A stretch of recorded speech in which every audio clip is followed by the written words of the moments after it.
안녕하세요, 선생님. 오늘 선생님들에게 보건 임용 공부하는 방법과 그다음에 1 차, 2차 면접에 나눠서 말씀드리도록 하겠습니다. 어 만약에 궁금한 사항이 있으면 나중에 여기 제 메일이 있으니까 일로 궁금증 문의 주시면 제가 확인되는 대로 답변 드리도록 하겠습니다. 네. 먼저 저는 21 년도 그리고 충남 그리고 22 년도 경기 임용 합격자이고요. 현재는 경기도 초등에서 보건교사로 일하고 있습니다. 저는 임용 보기 앞서서 기간제 경험으로 인해서 초, 중, 고 모두 근무했던 유경험자고요. 현재는 유튜브에 있는 보건장수라는 채널에서 선생님들에게 임용 준비하신 선생님들에게 면접이라든지 공부법에 대해서 안내 드리고 있습니다. 그래서 궁금하신 분들은 들어가셔서 정보를 조금씩 확인해 보시면 좋을 것 같습니다. 제가 말씀드릴 내용은요. 먼저 1차 공부하는 방법, 그다음에 2차 공부하는 방법, 아이고 그리고 잠시만요 선생님. 네. 그리고 궁금증 받는 시간으로 마련해 보도록 하겠습니다. 네. 앞서서 공부하는 방법에 대해서 우리 이하라 교수님께서 되게 자세히 설명해 주셨잖아요. 그전에 제가 한 가지 덧붙이자면 저는 공부를 시작하기 전에 '내가 이걸 왜 해야 되지? 이 공부를 내가 왜 꼭 해야 될까?'라고 하는 이유와 목적을 찾는 게 무엇보다 중요하다고 생각해요. 왜냐하면은 수험생들한테는 그 공부하는 1 년이 너무 길고 너무 힘든 생활이거든요. 근데 그 시간을 버텨 줄 수 있는 게 내가 이걸 왜 해야 되는지 목적 의식이 바로 선다면 잠깐 방황하더라도 다시 정신을 차리고 공부하는 자리로 돌아올 수 있게 하기 때문에 공부하기에 앞서서 '내가 보건교사를 꼭 왜 해야 되지? 이 보건 과목을 학교에 가서 왜 굳이 가르쳐야 되지?'라고 하는 이유와 목적에 대해서 먼저 생각해 보시고 시작을 했으면 좋겠습니다. 그리고 이걸 또 생각해 보셔야 되는 이유가 계속 공부를 하면서 슬럼프도 오고 힘드실 거예요. 그때마다 이유를 찾고 계속 공부를 하면 이게 바로 선생님들의 교직관이 되고 이게 바로 학생관이 되기 때문에 임용 끝나고 나서 2차 준비하실 때 교직관 찾느라고 시간 보내실 필요 없이 선생님들이 실제 삶으로 공부를 하면서 이겨내셨던 그 모든 교직관이 녹여져서 나온 거기 때문에 다른 사람들과 차별성 있는 교직관, 그래서 면접관들한테 말할 때도 좀 더 진실되게 들릴 수 있기 때문에 이 목적과 이유를 꼭 확인해 보시고 공부를 시작하셨으면 좋겠습니다. 네. 1차 공부법인데요. 아까 교수님께서 그 커리큘럼을 쭉 말씀해 주셨잖아요. 저는 정말 교수님이 공부법 가르쳐 주시는 대로 '이렇게 공부를 해야 되는 거구나.'라는 공부법을 터득해 가지고 되게 많이 감사를 드리는데요. 저도 4월 달에는 전체 내용을 한번 쭉 훑는다라는 그런 개념으로 봤던 것 같아요. 그래서 어 저는 아까 교수님이 얘기했던 거하고 너무 많이 겹쳐서 이때 주의해야 될 사항만 간략하게 말씀드리겠습니다. 1-4 월에는 처음에 전체적인 목록 그다음에 계가를 한번 보시는데 초시생들이나 아니면은 공부 방법에 대해서 아직 혼동이 있으신 분들은 자칫 잘못하는 실수가 뭐냐면 '나 이거 진짜 1-4월 달에 다 끝낼 거야. 나 진짜 다 판다.' 이런 식으로 몰두하시는 분이 계세요, 전투적으로. 그러면 진짜 전체 '내가 다 암기해야지.' 이 욕심은 버리셔야 돼요. 암기도 못할 뿐더러 시간만 낭비하게 되고 이때 진짜 열심히 하더라도 이때 에너지를 모두 다 쓰면 저희 임용 기간은 길거든요. 그래서 쉽게 지쳐요. 그래서 슬럼프가 너무 빨리 오기 때문에 그 슬럼프를 다시 극복하려면 다시 에너지를 채워야 되는데 그게 너무 힘들기 때문에 1-4월 달은 그냥 어차피 잊어버려. 하지만 나는 한번 그냥 이게 전체적인 내용이 어떻게 흘러가는지 이해만 해 보자. 목차가 어떻게 되는지 한번 보자라는 개념으로 가볍게 훑어보시고 이해 위주로 보셨으면 좋겠습니다. 죄송해요. 제가 콧감기가 와서. 그다음에 5-6월 달에는 기출 분석 이론 문제를 들어가실 거예요. 그때 교수님이 얘기해 주신 기출 문제를 보면서 1-4월 달에 공부했던 이론으로 다시 돌아가시는 거예요. 그래서 '아 여기서의 기출의 키워드는 이거였구나. 아 여기서 중요시 여긴 다시 봐야 되는 이론은 이거구나.'라고 하면서 다시 1 회독을 시작하시면서 리마인드를 하시면 되겠습니다. 그리고 7-8월 달에 모의고사가 들어가는데 키워드를 기출 분석하는 5-6월 달에 뭐가 중요한지를 이제 파악을 하셨잖아요. 그러면 7-8월 달에 모의고사를 보면서 영역별 모의고사별로 내주시는 문제를 다시 보고 이때 키워드를 넣은 아까 키 센텐스라고 말씀하셨잖아요. 그거를 내가 한번 키워드가 정확하게 들어가고 이게 정말 말이 맞는지 이 문장을 연습하시는 방법을 7-8월 때 하시면서 이론을 3 회독을 하시면 되겠습니다. 네, 제가 1차 공부법 말씀드렸는데요. 1차 공부할 때 제일 중요한 게 이해도라고 말씀을 드렸잖아요. 이해를 하면서 해야 되는 이유가 저희 이론 공부가 2차 면접하고도 연관이 되기 때문이에요. 예를 들면 저는 아직도 기억나는 게 정신 과목에서 얄롬 씨라는 분이 계세요. 그 얄롬 씨가 청소년기의 특성 해 가지고 몇 가지를 쭈루룩 얘기하셨는데 그중에 보편성이라는 부분이 있었거든요. 청소년기 아이들은 다른 아이들에 비해서 튀는 걸 싫어한다. 보편성이라는 걸 가지고 있다. 그래서 그게 기억에 남아서 면접 공부할 때 답변에 이렇게 녹인 적이 있어요. "청소년기 아이들은 얄롬에 의하면 보편성을 중요시 여긴다고 합니다. 따라서 상담실 같은 경우를 다른 아이들이 보면 '어 쟤는 왜 상담실 가지?' 이렇게 해서 어 눈에 띄는 걸 싫어하기 때문에 보건실 내 안에 작은 상담실을 마련하겠다. 그래서 언제든지 자유롭게 드나들면서 상담도 원활히 이루어질 수 있게끔 하겠다라고 해서 답변을 녹여낸 적이 있거든요. 그래서 공부하실 때 이론 공부하실 때 이게 이론으로만 끝나는 게 아니라 내 면접 답변으로도 연관이 되고 면접관들도 보건 장학사님들이 앉아 계시고 고경력 보건 선생님들이 평가자로 앉아 계시거든요.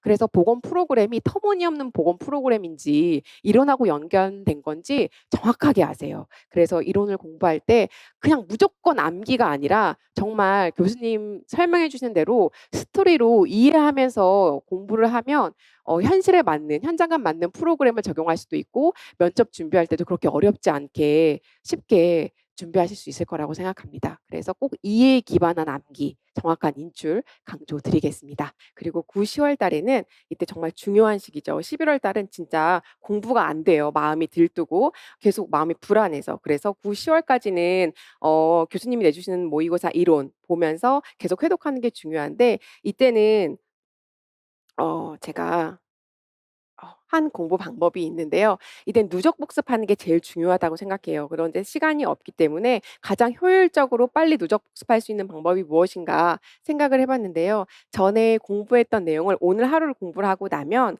공부한 내용을 마지막에 이렇게 개괄을 짜듯이 이렇게 짜 보는 거예요. 그래서 이걸 내가 혼자 스스로 말이 되게. 그래서 내가 오늘 만약에 뇌하수체 기능 저하증을 공부했다. 그러면 '뇌하수체 기능 저하증이 뭐지?' 하고 정의를 키워드만 들어갈 수 있게 땅땅땅땅. 그리고 그거에 대해서 그러면 어떻게 진단을 내리는데 증상해 갖고 스스로 스토리를 만들어 보시는 거예요. 그런데 이건 처음에 안 되죠. 교수님 강의를 꾸준히 듣다 보면 저절로 되게 돼 있어요. 그래서 이렇게 키워드만 뺀 포스트잇을 붙여 놓으시고 모의고사에서 틀린 문제가 있다. 그러면 그 옆에다가 또 문제를 같이 첨부해서 보시면 그거를 다음 거 예습하기 전에 앞에서부터 계속 이렇게 훑는 거예요. 그러면 나도 모르게 키워드가 빠지는 부분은 '내가 이거 부분을 빼먹었네.' 하고 다시 한번 확인해 보시고 그게 누적누적 복습하다 보면 정말 한 권을 보는데 아까 30 분에 한 권을 볼 수 있다고 하셨잖아요, 교수님이. 그 말이 진짜더라고요.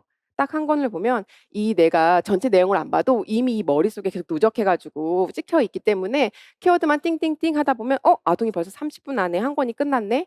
그래서 이 효과를 누리실 수 있기 때문에 이렇게 공부하시면 좋을 것 같습니다. 이 자세한 방법은 9-10월 공부하는 방법이라고 유튜브에 정확하게 나와 있어요. 그래서 그 부분을 찾아보시면 될 것 같습니다. 그리고 네. 사람마다 상황이 처해진 상황이 다르잖아요. 그래서 제가 제 주변에 있는 합격생 동기들한테 어떻게 공부를 했냐고 물어봤어요. 그랬더니 A 교사분은 초수셨고 7 월부터 공부를 하셨는데 초수시다 보니까 모든 에너지가 가장 많으실 때예요. 그래서 모든 시간을 공부하는 데 올인을 하셨는데 제일 중요한 거는 백지 쓰기를 통해서 내가 정확하게 암기가 됐는지 인출을 했다라고를 강조를 하시더라고요. 그리고 B 교사는 재수를 하셨는데 재수를 하셨던 분은 이미 이론이 한 번 해독되신 분들이기 때문에 다시 이론은 해독은 안 하고 이분도 7-8 월부터 그냥 여러 강사의 모의고사를 통해서 모의고사를 해독 하는 걸로 하셨다고 합니다. 근데 제일 중요한 건 뭐냐면 대면 스터디로 진도를 빠르게 뺐다고 하는데 이거는 인출을 위해서 대면 스터디로 만나서 묻고 답하고 묻고 답하고를 계속 반복하셨다고 해요. 그래서 정확도를 높이는 거를 강조를 하셨습니다. 그리고 다른 시교사도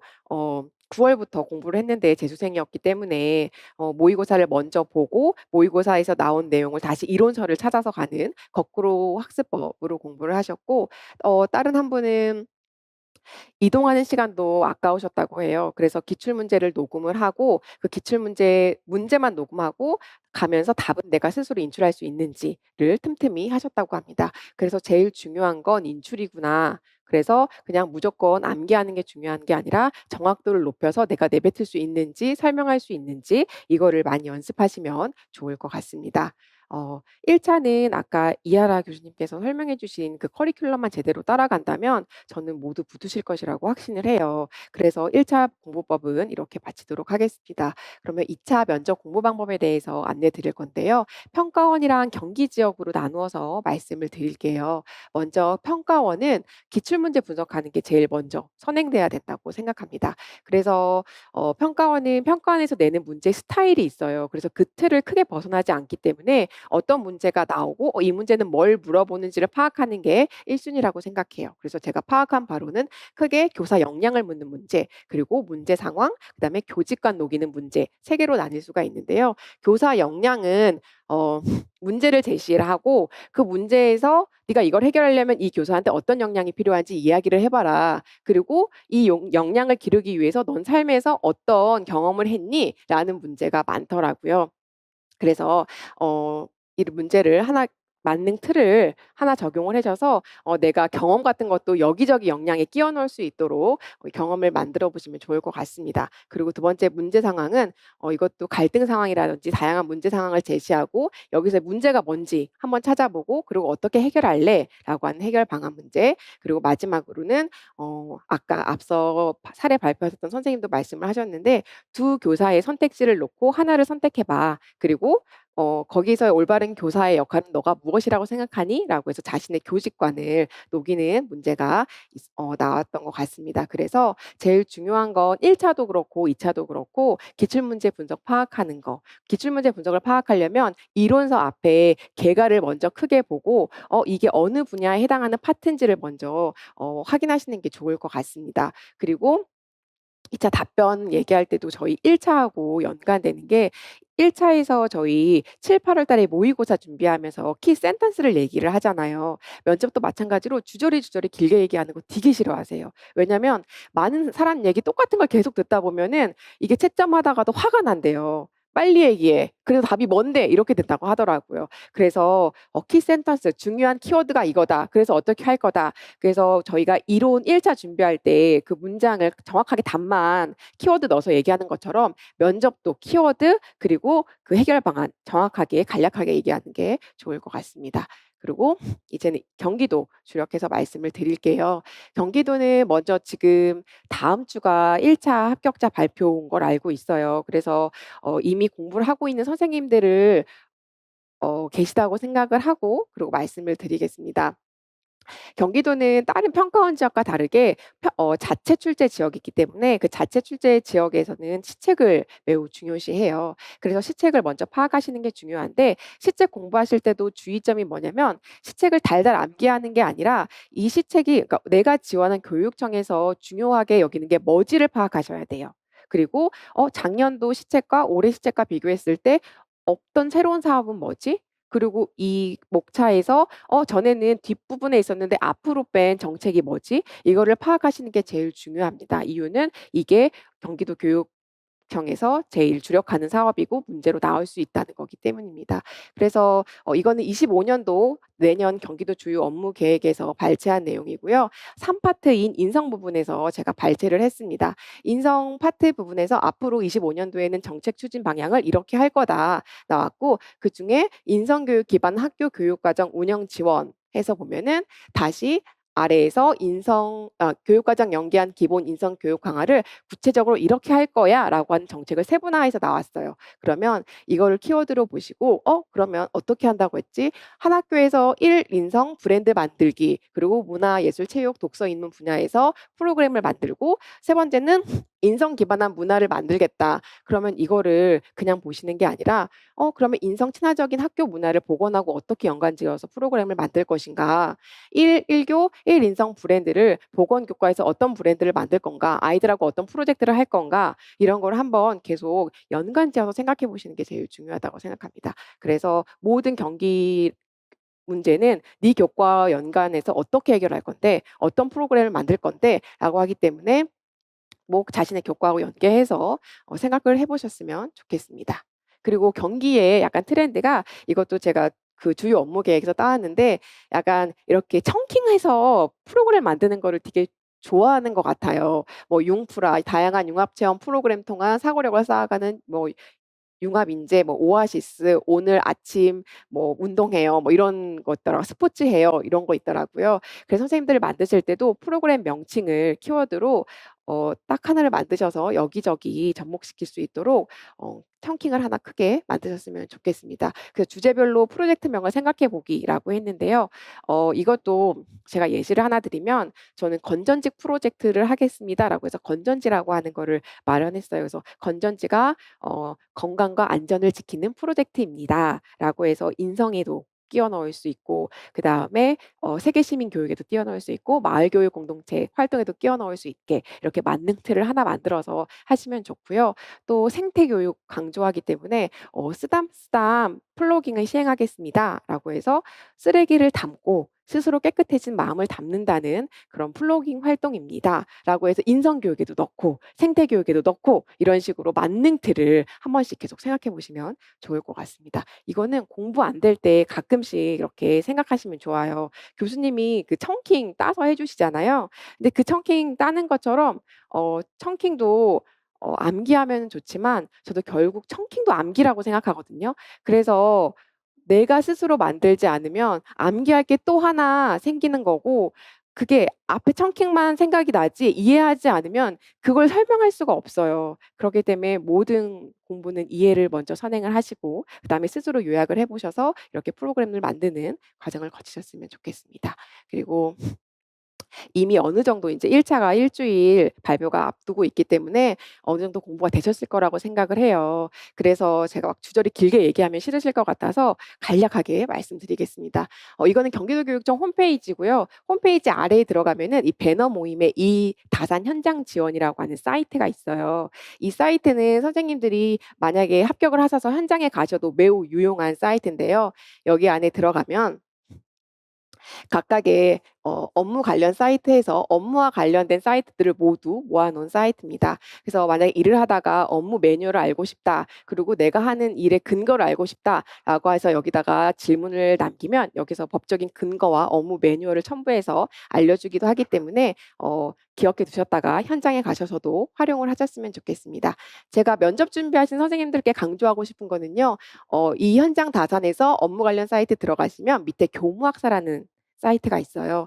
여기에 지금 경기도 교육지원청에서 하는 모든 사업의 사이트가 다 압축되어 있어요. 그래서 일일이 하나하나 인터넷에서 찾아보지 마시고 하나씩 들어가 보세요. '경기 이lum학교가 뭐지?' 그럼 여기에 홈페이지로 다 바로 연결이 돼서 이lum학교의 정의, 그리고 이 경기 이lum학교가 어느 지역에서 어떻게 실시되는지 프로그램명, 활동 내용 구체적으로 자세하게 나와 있어요. 그래서 이거 현장에서 어떻게 하는지 한번 보시고 이거를 제 걸로 가지고 오셔서 보건교과하고 녹이셔 갖고 내 프로그램인 것 마냥 그렇게 하시면 되겠습니다. 네.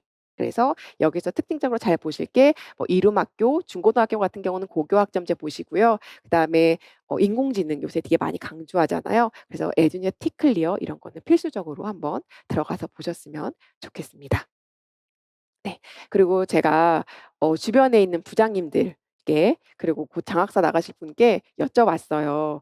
제가 공문을 보다 보니 요새 경기도교육청에서 계속 쏟아지는 특징적인 공문이 뭐가 있을까 했더니 저의 눈에도 보이는 거 있지만 저 말고 조금 부장님들 눈에도 중요하다고 생각하는 게 있을 거잖아요. 그래서 봤더니 크게 최근 학교에서 경기도교육청에서 되게 중요시하는 분위기가 인공지능과 학교폭력 그리고 디지털 교과서, 디지털 시민 역량입니다. 그래서 AI 인공지능 같은 경우는요. 지금 교직원들한테도 무조건 연수를 두세 개씩 들으라고 계속 강조를 하는 분위기거든요. 그래서 학교의 교직원들이 인공지능 연수를 몇 퍼센트 들었는지를 체크를 해서 학교 평가의 점수에도 들어가게끔 그래서 모든 선생님들이 꼭 필수로 듣게 하는 게 AI 연수예요. 그래서 선생님들이 임용 면접 준비하실 때 AI 관련해 갖고 보건 수업을 어떻게 할 것인지, 보건 프로그램을 어떻게 짤 것인지, 그리고 인공지능 시대의 교사의 역할은 무엇인지, 그리고 보건 교과를 인공지능에 어떻게 녹여낼 수 있을지 이런 거를 조금 계속 생각하시면서 공부를 하셨으면 좋겠습니다. 그리고 두 번째는요. 학교 폭력인데요. 어 학교 폭력 관련해서 인성 문제가 계속 대두되고 있어요. 그래서 학교 폭력도 증가 추세이기 때문에 학교 폭력을 예방하기 위해서 보건 프로그램으로 어떤 거를 할 건지 이런 거 한번 확인해 보시고요. 밑에 책임 교약 선언이 있는데 이거는 작년에 없던 사업이었는데 올해 갑자기 공문이 내려왔어요. 그래서 제가 공문 한 부분을 발췌해서 가지고 왔는데요. 학교 책임 문화 교약이 뭐냐면은 학생 보호자 학부모가 학생 보호자 그다음에 교사가 각각의 자신의 학교 규약에 의견을 내는 거예요. 그래 가지고 그거 의견을 수렴해서 "우리 학교만의 문화 규칙을 만들자."라고 하는 건데요. 경기도 교육 정책이 이제 학교 자치, 학교에게 약간 책임을 더 많이 자율 부과하겠다라고 해서 "학교만의 스스로 규약을 만들어 봐라."라고 하는 거로 정책이 바뀌고 있는 것 같아요. 그래서 여기 보면은 정의 한번 보시고 중요한 게 학교 책임 규약이라는 생소한 개념에 대해 학교 구성원이 함께 공감대를 형성하고 이해도를 제고하기 위한 학교 교육 활동 또는 행사와 연계해서 추진할 수 있다라고 하는 게 있거든요. 그러면 학교 책임 규약을 올바르게 원활하게 진행하기 위해서 "보건에서는 어떤 교육 활동을 할래? 어떤 행사와 연계해서 추진할래? 어떤 다양한 교과하고 융합 교과를 만들어 내 볼래?" 이런 프로그램, 홍보 캠페인 같은 거 꼭 한번 생각해 보셨으면 좋겠습니다. 그리고 인성 부분은 정말 계속 강조하고 있는 부분이기 때문에 내가 가르치는 교과, 보건 교과를 공부하면서 어떤 인성 덕목을 기를 수 있을지 그것도 한 번쯤 생각해 보시면 좋을 것 같아요. 네. 그래서 저도 실제로 아이들 보건 수업 들어갈 때 저는 "너네들이 국영수 정말 중요한데 보건 수업을 왜 해야 되는지를 꼭 얘기하고 시작하는 편이거든요. 그래야 아이들이 동기도 유발되고 내가 이게 내 삶과 어떻게 연계되는지를 알아야 좀 더 아이들의 참여도가 올라가는 것 같아요. 그래서 선생님들이 학교에 가시는 이유가 학교 현장에서 굳이 보건 과목, 보건교사가 왜 필요한지, 보건을 통해서 어떤 인성적인 역량을 길러줄 수 있는지 한번 생각해 보시면 좋을 것 같아요. 저는 생각을 해 봤는데 보건이 아이들의 평생 건강 습관을 형성을 한다고 하잖아요. 그래서 이거를 통해서 내가 자기 조절 역량도 기를 수 있고 보건은 그리고 꾸준하게 건강 생활 실천 그 습관을 형성해 나가는 꾸준함의 역량도 기를 수 있을 것 같다라고 생각을 했어요. 그래서 선생님들만의 교과와 연계한 인성 어떤 역량을 기를 수 있는지 한번 생각해 보시면 좋겠습니다. 그리고 정말 밀고 있는 디지털 시민 역량인데요. 며칠 전에도 학교에서 교육과정 운동 교육과정 운영 공동체라 그래서 회의를 했어요. 그중에 제일 화두가 됐던 게 디지털 역량이었거든요. 내년부터 저희 디지털 교과서가 도입된다고 하죠. 근데 이거에 대해서 학부모님들은 아직까지도 우려하는 시선이 많이 계세요. 그래서 만약에 학부모 이렇게 불안도가 높은 학부모한테 어떻게 안심시킬 수 있는지 그런 답변을 한번 해 봐라. 이런 것도 한번 생각해 보셨으면 좋겠고요. "디지털 시민 역량을 어떻게 길러줄래? 보건 교과하고 연계해서." 그리고 "보건이 디지털 교과서를 어떻게 활용할 건데." 이런 것도 한번 생각해 보셨으면 좋겠습니다. 네. 이거는 참고 자료인데요. 지금 매 달마다 학교에서 공문으로 디지털 시민교육 5분 실천 교육 과정이라고 해서 공문이 계속 날아와요. 그만큼 디지털 교육에 대해서 주력하고 있다라는 거를 볼 수가 있는데요. 이거는 12월 달분을 제가 참고를 했는데 인터넷에서 교육청 홈페이지에서 치면 이게 매달 왔던 공문이 뜹니다. 그래서 확인을 해 보시면 되는데 이 디지털 시민교육 5분 실전 초등에서는 이 정의 꼭 암기해 두셔야 돼요. 디지털 시민교육이 뭐다, 뭐다, 뭐다. 그래서 디지털 안전, 윤리, 책임, 소통 이것도 다 암기해 놓으셔야 되고 여기에서 디지털 안전 부분에서는 이런 교육을 할 거예요. 그다음에 이 밑에 잘렸지만 윤리에선 이런 교육 과정, 책임에선 이런 교육 과정 다 나와 있거든요. 들어가 보세요, 선생님. 그리고 확인하셔서 '내가 만약에 디지털 시민교육 어떻게 할래?' 그러면 내가 봤던 안전 부분에서는 보건교과 연계해서 "이렇게 하겠습니다." 해서 그 프로그램을 짜시면 돼요. 네. 그렇게 활용하시면 좋을 것 같습니다. 네. 저는 여기까지 간략하게 마치도록 하겠고요. 궁금한 사항이 있으면 나중에 편하게 예 주시면 되겠습니다. 감사합니다. 자, 여러분, 2026 학년도 합격 설명회 두 분의 선생님을 모시고 한 수업이 이렇게 수업을 마치게 되었습니다. 자, 저희 수업은요. 첫 번째로 1차 준비하는 방법, 그리고 플러스 선생님들의 경험담을 녹인 2차 준비 방법들로 구성해 봤습니다. 여러분들이 이제 2026 학년도를 대비하기 위한 25 년도 1 월이 시작됩니다. 그래서 저는 이 수업을 듣는 시기가 1 월일 수도 있고 뭐 2 월일 수도 있고 아니면 혹은 2차 준비를 위해서 뭐 1차 발표가 난 후일 수도 있겠지만, 여러분들이 이 전체의 내용을 좀 숙지하셔서 여러분들의 합격에 도움이 될 수 있는 그런 시간으로 활용하시기를 진심으로 바라겠습니다. 누구나 1년 내에 합격할 수 있다. 저는 진심으로 그렇게 생각하고요. 설령 1년 내에 못 붙어도 2년 내, 3년 내에 붙어도 저는 그 공부했던 내용들, 시간, 그리고 내 삶의 깊이, 이것들은 다 절대 어디 간다라고 생각하지 않는 그런 사람입니다. 그리고 여기 계신 선생님들도 제가 오랫동안 알아왔는데 진짜 지금 합격하셔서 선생님들의 나름의 역량을 굉장히 잘 펼치시고 계시거든요. 다음 선생님들께서 그 자리를 바턴을 이어받아서 내년에 반드시 좋은 결과로 다시 이 자리에 서 주시기를 간절히 바라도록 하겠습니다. 자, 여러분, 오늘 여기 와 주셔서 너무 감사하고요. 와 주신 선생님들도 너무 감사합니다. 이제 이것으로 오늘 합격 설명회를 마치도록 하겠습니다.